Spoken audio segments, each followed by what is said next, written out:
Oke, shalom, selamat pagi semuanya. Kita bersyukur, berterima kasih pada Tuhan.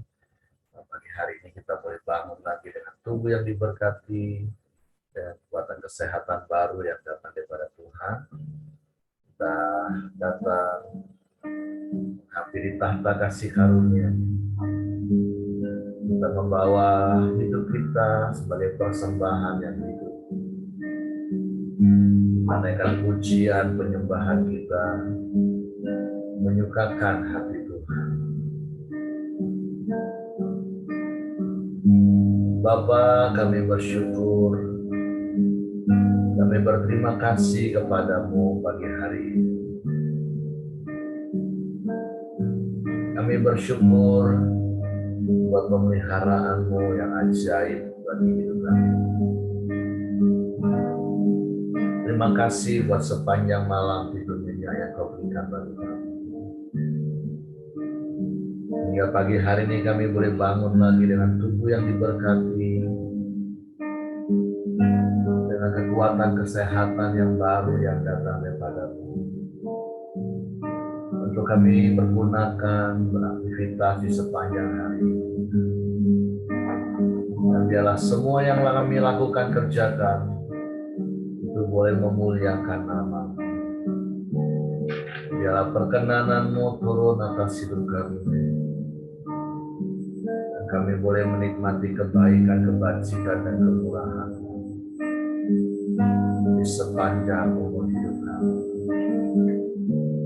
Bapa, kami bersyukur, kami berterima kasih kepadamu. Sebab Engkau baik, Engkau sungguh baik, Engkau sangat baik, Engkau selalu baik bagi kami. Haleluya, haleluya.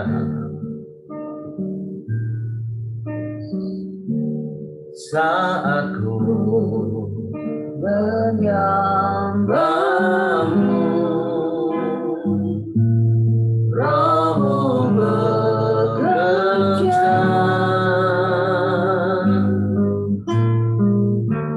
Saat ku memujimu,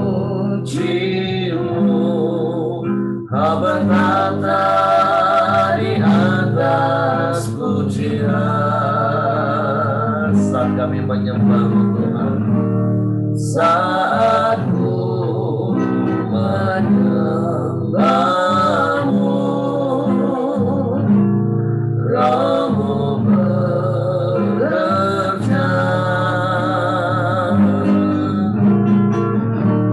Saat ku memujimu, Kau berkata di atas pujian.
rasakan kehadiran Tuhan, angkat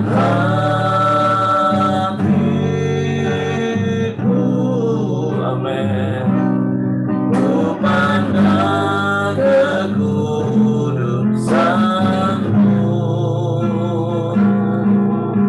saat ku sembah, ku pujimu, ku rasakan kehadiran Tuhan,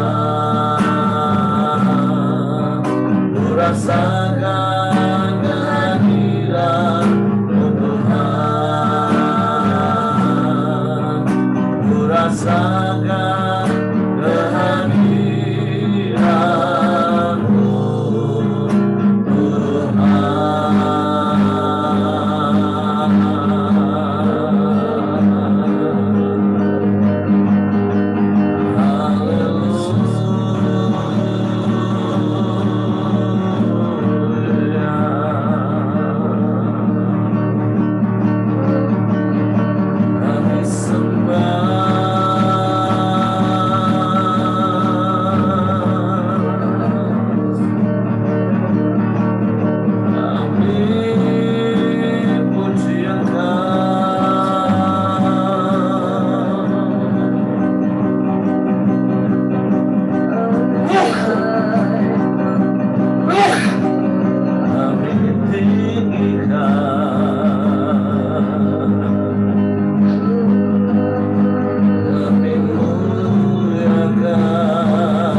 persembahan yang berkenan kepadamu, menyukakan dan menyenangkan hatimu. Ini kami Tuhan,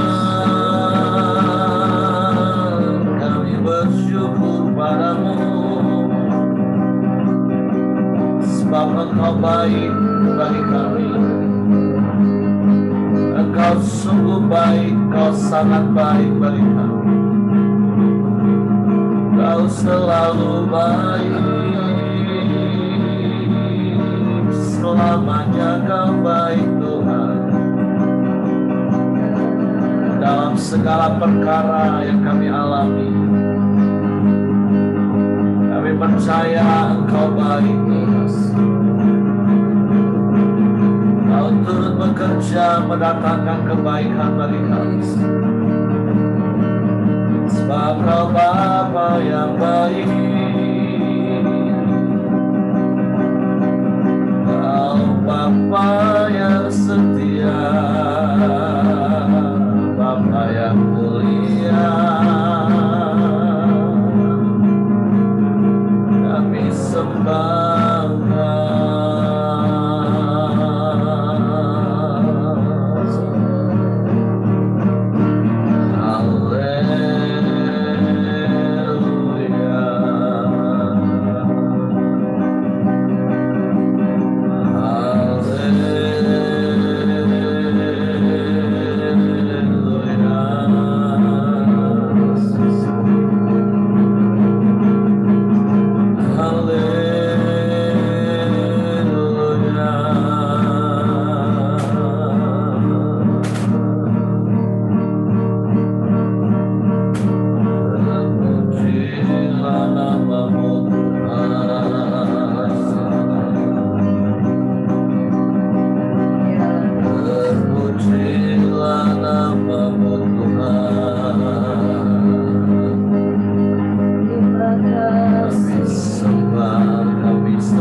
namamu Yesus Tuhan. Kami puji, kami sembah, kami muliakan nama-Mu. Haleluya.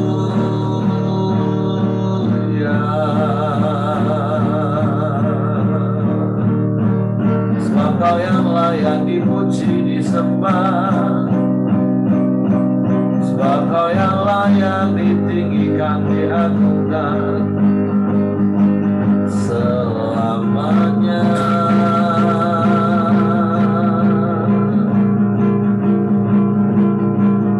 Haleluya.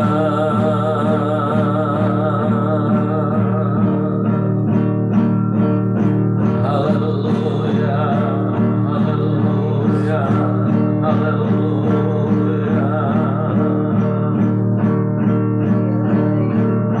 Hallelujah.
Bapa yang mulia,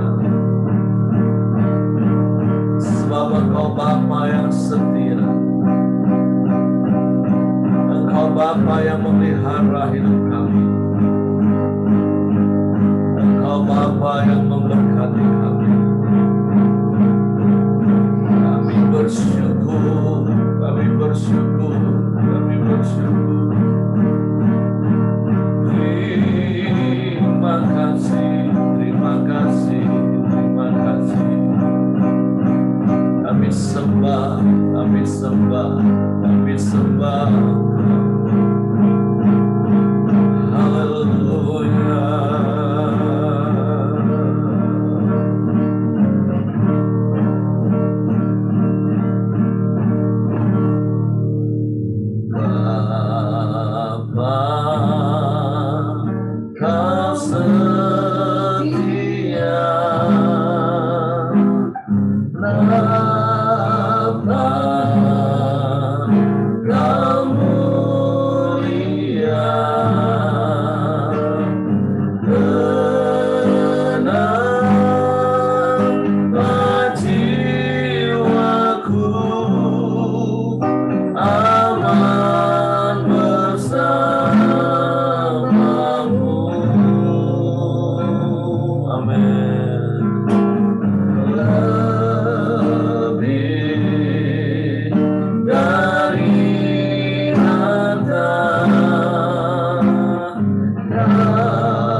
kami bersyukur punya Bapa yang setia, punya Bapa yang mulia. Kami bersyukur buat kemurahan, buat kebajikan yang terus Engkau nyatakan dalam hidup kami. Kau tunjukkan kasih setiamu yang tiada pernah berkesudahan dalam hidup kami. Rahmat-Mu selalu baru setiap pagi dalam hidup kami. Dulu, sekarang, bahkan sampai selama-lamanya. Sungguh Engkau tidak pernah berubah. Engkau tetap sama. Engkau tetap setia. Dan Kau nyatakan kesetiaan-Mu. Engkau jagai kami seperti biji mata-Mu. Engkau lindungi kami, Kau jagai kami. Engkau pelihara kami dan Kau berkati kami. Engkau sembuhkan kami. Kau berikan pertolongan-Mu bagi kami. Kami bersyukur untuk segala hal, segala perkara yang Kau buat bagi kami. Karena semua mendatangkan kebaikan bagi kami. Bapa, kami bersyukur kepada-Mu pagi hari ini. Kami mau siapkan hati kami lagi untuk firman. Roh Kudus, tolong kami untuk mengerti, untuk kami memahami firman. Sehingga kami percaya firman. Dan kami melakukannya dalam hidup kami. Di dalam nama Yesus Tuhan, kami bersyukur, kami sambut firman-Mu. Haleluya, haleluya, haleluya. Amin, amin. Oke, silakan Bapak Johan. Ya, salam, selamat pagi. Halo. Jelas suara Pak ya? Jelas. Ya, selamat pagi, shalom. Terima kasih atas percayaan yang diberikan untuk firman Tuhan. Firman Tuhan hari ini di kitab 1 Korintus ayat 4 sampai 9. Ucapan syukur. Mari kita baca dulu. 4. Aku senantiasa mengucap syukur kepada Allahku karena kamu atas kasih karunia Allah yang dianugerahkannya kepada kamu dalam Kristus Yesus. Sebab di dalam Dia kamu telah menjadi kaya dalam segala hal, dalam segala macam perkataan dan segala macam pengetahuan, sesuai dengan kesaksian tentang Kristus yang telah diteguhkan di antara kamu. Demikian kamu tidak kekurangan dalam suatu karunia pun sementara kamu menantikan pernyataan Tuhan kita Yesus Kristus. Dia juga akan meneguhkan kamu sampai kepada kesudahannya, sehingga kamu tak bercacat pada hari Tuhan kita Yesus Kristus. Allah yang memanggil kamu kepada persekutuan dengan anaknya Yesus Kristus Tuhan kita adalah setia. Nah, di dalam perikut ini yang judulnya ucapan syukur, itu Rasul Paulus menekankan bukan ucapan syukurnya. Kalau saya dapat ucapan syukur itu nomor 2. Yang saya dapat adalah Rasul Paulus ini menekankan bahwa segala sesuatu itu dari Tuhan, untuk Tuhan, dan kepada Tuhan. Kita baca lagi 4 ya. Setiap 6 ayat dari perikop ini itu selalu senternya adalah Allah, adalah Kristus. Jadi Rasul Paulus ingin menekankan kita bahwa segala sesuatu apapun itu ucapan syukur, terima kasih itu hanya kepada Tuhan, hanya kepada Allah. Baca lagi ayat 4. Aku senantiasa mengucap syukur kepada Allahku karena kamu atas kasih karunia Allah yang dianugerahkannya kepada kamu dalam Kristus Yesus. Jadi yang saya dapat di 6 ayat ini, saya sudah persiapkan soal ucapan syukur. Nggak tahu, saya berdoa sih, saya satu penyembahan tuh saya dapatnya bukan ucapan syukur, saya dapatnya bahwa apapun yang kita lakukan, apapun yang kita syukurin, apapun yang kita gumulin, apapun yang kita bebani, itu biarlah semuanya senternya kepada Tuhan, kepada Allah. Apapun itu, anugerahnya, apapun. Jadi senternya hanya Tuhan. Yang kedua lagi, pasal 5. Sebab di dalam Dia, kamu telah menjadi kaya dalam segala hal, dalam segala perkataan, dan dalam segala macam pengetahuan. Nah, di dalam Tuhan, kita akan memperoleh kekayaan, walaupun bukan soal materi. Kekayaan itu ya bisa karena kita diberi kesehatan, diberi kecukupan, merasa cukup, merasa kita baik, dan kaya dalam perkataan, dan segala macam pengetahuan itu bukan berasal dari kita, berasal dari Tuhan, atau dari Allah. Nah, jadi ucapan syukur kita tuh harus kepada Tuhan, karena kekayaannya, karena pengetahuannya, karena kepintaran kita itu berasal dari Tuhan, bukan dari kita. Nah, Rasul Paulus ini ingin mengingatkan bahwa ucapan syukur itu mungkin kan selalu ada antonim kan, ucapan syukur atau tidak mengucap syukur atau bersungut-sungut. Nah, Rasul Paulus ingin mengajarkan biarlah ucapan syukur itu bukan karena kita pintar, bukan karena kita hebat, bukan karena kita kaya, tapi karena kita ada di dalam Tuhan. Dan ucapan syukur, rasa terima kasih kita itu bukan untuk kita, tapi dari Tuhan. Nah, di ayat 6 juga ditekankan lagi, sesuai dengan kesaksian tentang Kristus yang telah diteguhkan di antara kamu. Nah, jadi Rasul Paulus ingin mengajarkan kita bahwa apapun kesaksian kita, apapun kehebatan kita itu berasal dari Kristus. Nah, di ayat 7 lagi, demikianlah kamu tidak kekurangan dalam satu karunia pun sementara kamu menantikan pernyataan Tuhan kita Yesus Kristus. Jadi Rasul Paulus ini menekankan bahwa kepercayaannya kepada semua itu karena Yesus, semua itu karena senternya karena Tuhan. Nah, di ayat 8 juga, ia juga akan meneguhkan kamu sampai kepada kesudahannya, supaya kamu tidak bercacat pada hari Tuhan kita Yesus Kristus. Nah, Rasul Paulus juga mengajarkan meneguhkan kita bahwa sampai kesudahannya pun Tuhan tetap tolong, Tuhan tetap sertain, Tuhan tetap jagain ya sampai kesudahan. Dan 9, Allah yang memanggil kamu kepada persekutuan dengan anaknya Yesus Kristus Tuhan kita adalah setia. Jadi Rasul Paulus ini mengajarkan bahwa senternya ya tetap Tuhan, tetap Allah gitu, 6 ayat ini. Dan hendaklah ucapan syukur kita tuh hanya kepada Tuhan, bukan kepada yang lain, bukan karena kepintaran, karena kehebatan kita.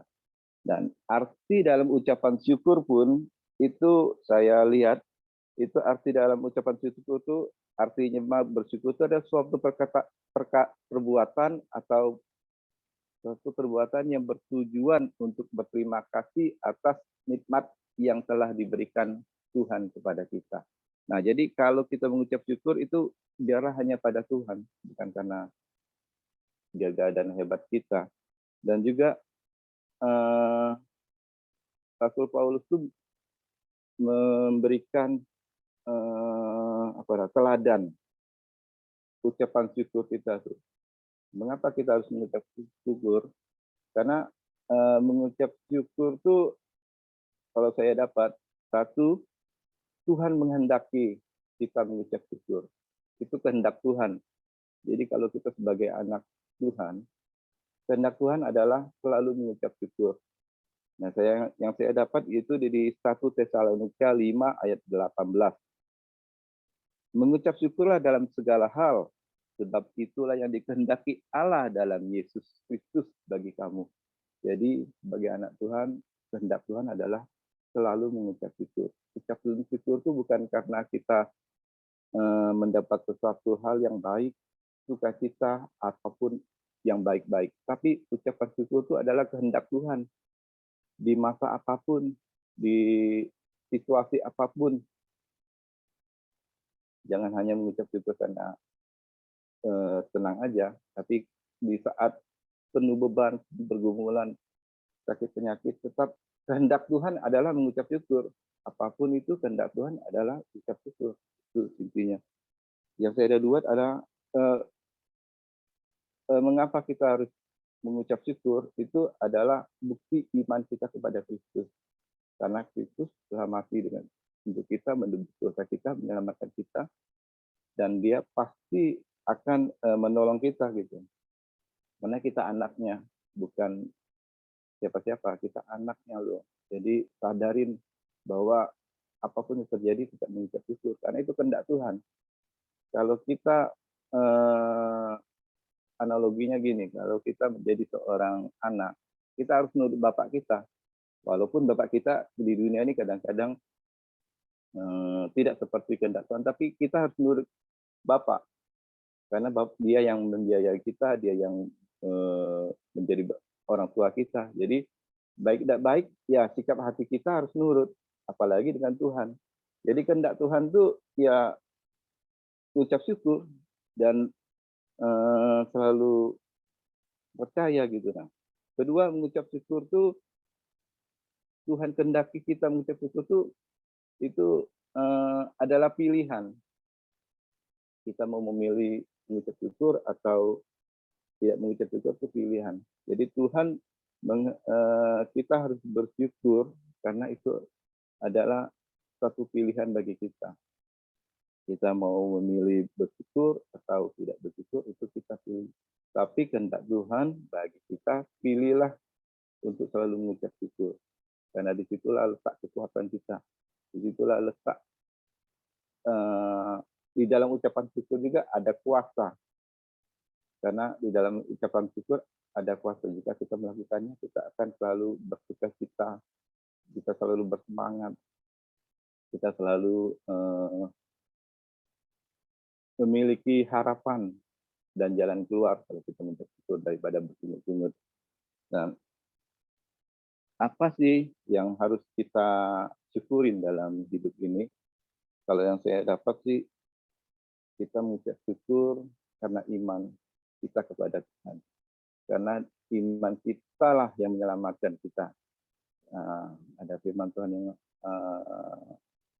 ngomong bahwa jika kita percaya di mulut dan dalam hati, maka Tuhan akan menyelamatkan kita. Iman kepada lain belum tentu menyelamatkan dan tidak akan menyelamatkan, tetapi iman kepada Yesus Kristus itu yang menyelamatkan. Kedua, kita harus mengucap syukur karena keluarga kita, dan kita akan mengucap syukur juga karena firman Tuhan. Kita harus syukurin karena firman Tuhan itulah yang menunjukkan kita, yang memberikan kita arahan. Seperti firman Tuhan kata di mana, di Mazmur 119 ayat 105. Firman-Mu itu pelita bagi kakiku dan terang bagi jalanku. Kita harus syukurin kita punya firman, panduan hidup kita. Karena kalau tidak ada firman, liarlah kita, liarlah manusia. Karena ada firman, kita harus syukurin loh firman itu. Jadi saya dapat rema sekali, saya harus baca firman. Baca firman setiap hari pun kadang-kadang nggak ngerti, apalagi nggak baca. Jadi kita baca dikit-dikit, baru kita dengar firman, baca firman setiap hari, setiap itu, walaupun setiap hari itu aja firman. Tapi setiap hari ada rema-rema yang baru gitu. Karena benar, setiap firman itu bisa mengarahkan kita, bisa meneguhkan kita, bisa memimpin kita. Gitu. Dan firman itu adalah suara Tuhan. Jadi jangan remehkan baca firman atau mendengarkan firman. Sudah, kita harus syukurin alam ciptaannya. Karena Tuhan sudah menciptakan langit dan bumi isinya. Jadi jangan pernah mengeluh. Saya belajar tidak mengeluh lagi. Kalau dulu hujan, kasihan Tuhan. Memang keluhan kita itu sepertinya rohani. Tapi itu tetap tidak baik dan dosa. Kita sering ngomong hujan, aduh kasihan Tuhan, orang jualan tidak bisa jualan, orang kerja tidak bisa kerja, tolonglah Tuhan. Kalau hujan pun jangan deras-deras. Sebetulnya rohani, tapi itu mengeluh, tidak percaya kedaulatan Tuhan. Apalagi kalau kita terlalu panas, kasihanlah panas Tuhan, orangnya lihatlah tukang-tukang yang bawa itu dia berjalan, tidak kepanasan. Sepertinya kita rohani, tapi tetap mengeluh. Jadi saya belajar apapun yang terjadi, jangan mengeluh. Kita aja itu berarti kedaulatan Tuhan. Jadi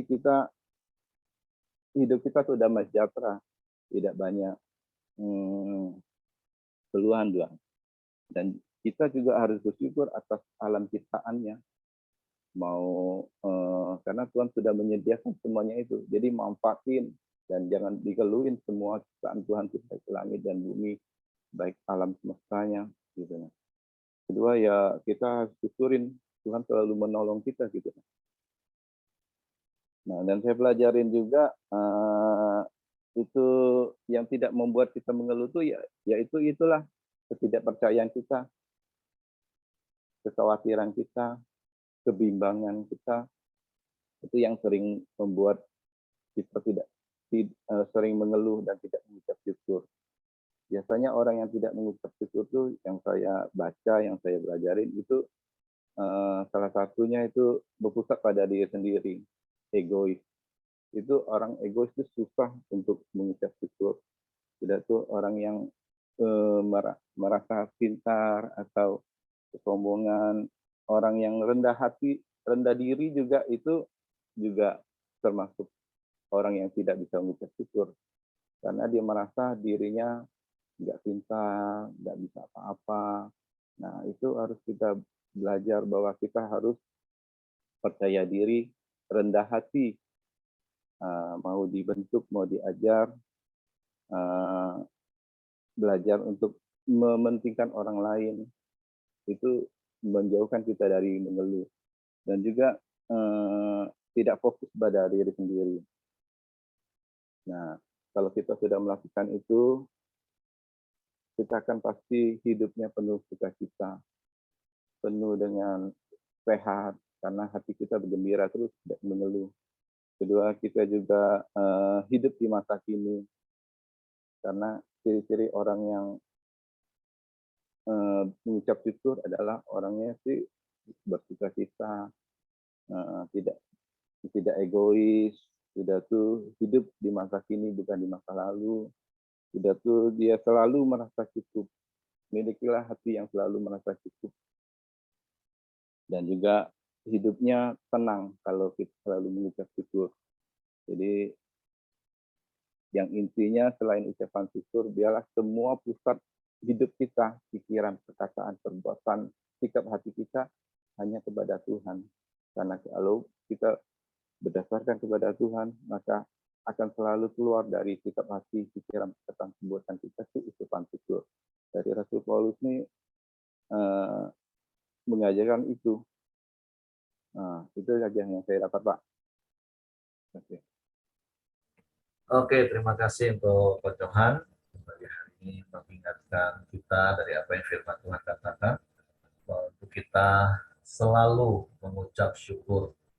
Seperti Paulus katakan, aku senantiasa. Artinya Paulus senantiasa terus-menerus selalu bersyukur. Karena dalam hidup ini, kalau kita bisa mempunyai sudut pandang yang benar tentang Tuhan, maka sesungguhnya ada begitu banyak hal yang bisa menjadi alasan bagi kita untuk bersyukur kepada Tuhan. Tapi sebaliknya, kalau kita memiliki sudut pandang yang salah terhadap Tuhan, maka apapun bisa kita jadikan alasan untuk kita bersungut-sungut. Nah, jadi pagi hari ini firman Tuhan mau mengajarkan kita, dari Pak Johan sudah sampaikan, ada begitu banyak hal, ada begitu banyak alasan yang bisa kita jadikan sebuah dasar untuk kita senantiasa mengucap syukur.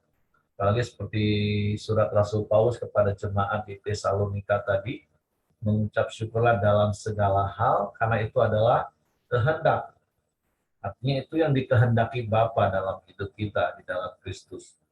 Kenapa? Karena ada kasih karunia yang Tuhan limpahkan dalam hidup kita. Di dalam ayat 5 dikatakan kita ini menjadi kaya dalam segala hal. Di dalam segala perkataan, di dalam segala pengetahuan. Dan kita menikmati ada begitu banyak hal dalam hidup ini. Jadi pagi hari ini Tuhan mengingatkan kita satu hal untuk senantiasa bersyukur. Karena sekali lagi, terlalu banyak hal yang bisa kita jadikan alasan untuk kita bersyukur. Apa saja? Seperti yang Ko Johan tadi katakan. Nah, jadi sekali lagi, jangan melihat dan memandang Allah itu dengan sudut pandang kita. Ada begitu banyak orang memandang Allah itu dengan sudut pandang daging manusia. Oh, Tuhan tuh baik kalau Tuhan melakukan sesuatu yang menurut pandangan dia, menurut daging dia, itu baik untuk dia. Tapi ketika dia melihat sepertinya tidak ada satupun yang baik yang Tuhan lakukan dalam hidupnya, sehingga akhirnya dia bersungut-sungut. Sama seperti kemarin waktu dalam pertemuan penatua, seringkali anak-anak muda, bahkan orang Kristen yang sudah puluhan tahun, kalau memang Tuhan itu baik, kenapa sih peristiwa itu terjadi? Padahal kalau kita mengerti dan orang-orang yang mengerti kebaikan Tuhan, maka di dalam segala sesuatu yang mereka alami, mereka justru melihat kebaikan Tuhan. Contoh peristiwa Siska beberapa waktu yang lalu yang Kocohan juga ada di dalam peristiwa itu. Mungkin ada orang bertanya, loh, kalau Tuhan baik, kenapa sih orang pergi ibadah, kok pulang ibadah malah kecelakaan? Di mana Tuhan, mana kebaikan Tuhan? Nah, tapi kan dari sisi sudut pandang banyak orang yang nggak mengerti tentang Tuhan bisa mempertanyakan, bahkan bisa membuat bisa mundur. Oh, katanya Tuhan itu hebat, dahsyat. Ini orang ibadah kok pulangnya malah ditabrak. Mana sisi baiknya Tuhan? Nah, tapi kalau coba kita tanya kepada yang bersangkutan, dan yang bersangkutan adalah pribadi yang mengenal Tuhan, kita bisa mendengar bahwa di dalam segala sesuatu yang Tuhan izinkan, mereka bisa melihat kebaikan Tuhan. Kemarin istri saya cerita, karena Siska kan datang ke rumah Fang-Fang. Saya nggak tahu apakah datang juga ke rumah Johan. Mereka bersyukur, berterima kasih. Si anaknya saya bilang, anak Siska, di parkiran dia sudah lihat Yesus. Bahkan waktu dia tertabrak, dia melihat Yesus yang gendong dia. Sehingga di satu sisi akhirnya Fang-Fang yang gendong saya, ternyata Tuhan itu ada ya. Sampai Fang-Fang bilang ini, pantes kok aku rasanya nggak berat banget gendong anak itu ya. Padahal pakai high heel loh Bapak Ibu. Oh, ternyata Tuhan memakai fisik Fang-Fang untuk gendong, tapi sebenarnya kekuatan kasih karunia Tuhan yang memampukan. Nah, artinya yuk belajar dalam hidup ini untuk memandang kebaikan Tuhan itu bukan dari standar ukuran manusia. Yang berkali-kali juga saya katakan, Tuhan itu baik bukan karena dia melakukan hal-hal yang baik menurut kita. Bahkan ketika dia tidak melakukan apa-apa, Tuhan itu tetap baik. Tapi satu hal yang kita percaya, bahwa Tuhan itu turut bekerja dalam segala keadaan yang kita alami. Makanya Paulus katakan, aku senantiasa bersyukur. Nah, mari pagi hari ini, kalimat ini juga menjadi kalimat yang tertanam dalam hidup kita, menjadi hal yang kita praktek, bahwa Tuhan, aku senantiasa bersyukur kepadamu. Dan sekali lagi, ada terlalu banyak alasan yang bisa kita pakai untuk kita bersyukur kepada Tuhan. Nah, jadi pagi hari ini, biarlah kebenaran firman Tuhan ini mengingatkan kita. Karena seperti beberapa waktu yang lalu, saya khotbahkan, bahkan nanti di beberapa fase ke depan, kita akan melihat bahwa yang namanya bersungut-sungut itu bukan hal yang sepele, Bapak Ibu. Tapi bersungut-sungut itu ternyata adalah dosa pemberontakan kepada Tuhan. Sekalipun seperti Ko Johan tadi katakan, kayaknya rohani ya. Wah, Tuhan janganlah hujan, wah sepertinya punya belas kasihan pada orang. Tapi ternyata sebenarnya itu kan memberontak kepada Tuhan. Percayalah Tuhan tahu yang terbaik, Tuhan tahu melakukan hal yang terbaik, tergantung dari sikap hati dan sudut pandang kita. Kalau panas, sebenarnya di satu sisi juga ada penjual yang bersyukur kok, dagangannya laris. Nah, penjual es, penjual minuman, penjual jus. Nah, atau waktu hujan, di satu sisi selalu ada orang yang bersyukur, oh, dagangannya jadi laris. Pedagang bakso, pedagang wedang ronde. Nah, jadi mari kita senantiasa bersyukur kepada Tuhan, dan secara pribadi, mari melihat ada kebaikan-kebaikan Tuhan di dalam setiap peristiwa yang kita alami. Karena Tuhan sendiri berjanji bahwa Dia turut bekerja dalam segala sesuatu untuk mendatangkan kebaikan. Karena kalau kita baca ayat-ayat ini, kita menjadi kaya, kita nggak kekurangan dalam segala hal. Dan ayat yang terakhir katakan, Allah yang memanggil kamu kepada persekutuan dengan anaknya Yesus Kristus, Tuhan kita adalah setia. Tuhan setia. Tuhan tidak pernah ingkar janji. Tuhan tidak pernah tinggalkan kita. Tuhan tidak pernah biarkan kita. Dia setia sampai selama-lamanya. Oke, itu saja yang saya tambahkan. Mungkin ada di antara Bapak Ibu ingin menambahkan apa yang didapat dari ayat-ayat ini. Silakan. Saya serahkan kepada Hengki. Oke Pak, terima kasih. Tadi waktu Ko Johan menjelaskan, saya juga konfirm dengan apa yang dikatakan Pak Heri, yaitu di dalam Roma 8 ayat 28, Pak. Kita tahu sekarang bahwa Allah turut bekerja dalam segala sesuatu untuk mendatangkan kebaikan bagi mereka yang mengasihi Dia, yaitu bagi mereka yang terpanggil sesuai dengan rencana Allah. Kita percaya segala sesuatu di dalam kehidupan kita itu Tuhan izinkan, dan juga untuk mendatangkan kebaikan buat kita. Tapi seringkali ya kita tuh terbawa perasaan-perasaan. Jadi perasaan-perasaan itu yang membuat kita tuh seakan-akan Tuhan tuh kok kayak gini ya, Tuhan tuh kok kayak gini ya. Ternyata kalau kita merespon dengan benar,